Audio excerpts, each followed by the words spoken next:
Madagascar Information. Anisany mandray anjara hatrany eto amin'ny foara Fier Mada la Pepiniere dAntsirabe. Ho an'ity andiany faha 7 ity dia karazana manga vita grefy enina no haseho eto, ankoatra ny main de Bouddha, ny Pamplemousse ary ny star de rubis. Misy karazany maromaro zany ny vokatra vaovao indray noentin'ny Pepiniere dAntsirabe eto amin'ny Fier Mada. Rano manga zao dia misy karazana manga enina, manga vaovao izay noentinay eto amin'ny Fier Mada. Karazan'ireo manga ireo zany misy le ruine, dia misy le manga pomme, dia misy le manga Valencia, dia misy le Springfield, dia misy le Davis Eden. Ireo zany karazana manga izay vokarin'ny Pepiniere dAntsirabe, vita grefy izy ary vetivety dia mamokatra. Misy zavatra hafa koa zany noentinay dia ao ireo Pamplemousse. Pamplemousse zany karazany maro, misy fisaka zay izy, misy menamena ny ao anatiny ary misy mavomavo ny ao anatiny. Dia tamin'ny farany iny moa tsika niresaka n'ity anankiray ity main de Bouddha, ity koa zany mbola azo lazaina hoe vaovao ihany, vokarin'ny Pepiniere dAntsirabe.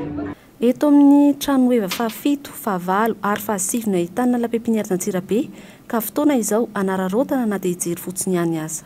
Za zany dia mampiriske ny Fier Mada zany fanararaotana. Tongava mitsidika na hijery fotsiny aza dia tongava eto amin'ny standinay, stand numéro 789 zany ny an'ny Pepiniere dAntsirabe. Natao mirary dia mirary ny vidin'entana satria nojerena manokana ny fahefa-mividin'ny olona. Ny vidin'entana moa zany dia natao mirary mihitsy, natao ho zaka ny fahefa-mividin'ny tantsaha zany.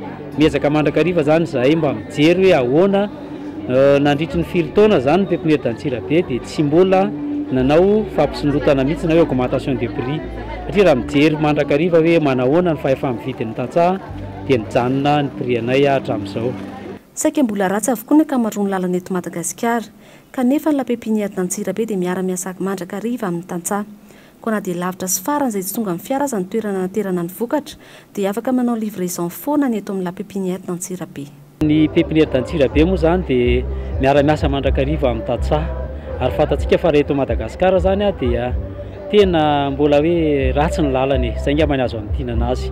Ka ity fiaran'ny Pepiniere dAntsirabe ity zany dia tena tout-terrain tanteraka izy, afaka manao livraison any ambanivohitra lavitra any amin'ireny lalana tena hoe ratsy sy tena hoe mampiady ireny.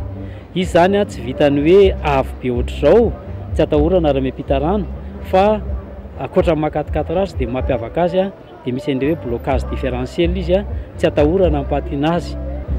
Afaka izy zany amin'ny lalana rehetra manerana nosy. Madagascar Information vous remercie pour votre visite.